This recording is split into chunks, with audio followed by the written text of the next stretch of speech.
അടിപൊളി. നിങ്ങൾ കണ്ടില്ലേ എങ്ങനെ നോക്കാം, നമുക്ക് അങ്ങോട്ട് പോവാം.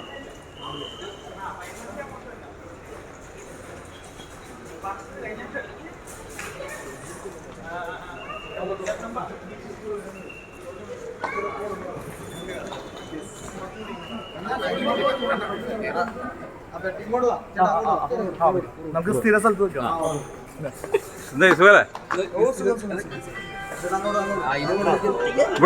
നിഷാനെ വിളിക്കണ്ടേ? മീഡിയക്കാരുടെ ഇടയിലാണ് ഞാൻ വന്നില്ല. മീഡിയക്കാരോട് നിഷാനയുടെ മകൻ ഹായ് പറഞ്ഞിട്ടുണ്ട് കേട്ടോ. നിഷാന ഓക്കെ ഓക്കെ ഞാൻ വിളിക്കാം. പറയും. നമസ്കാരം. അതായത് ഞാൻ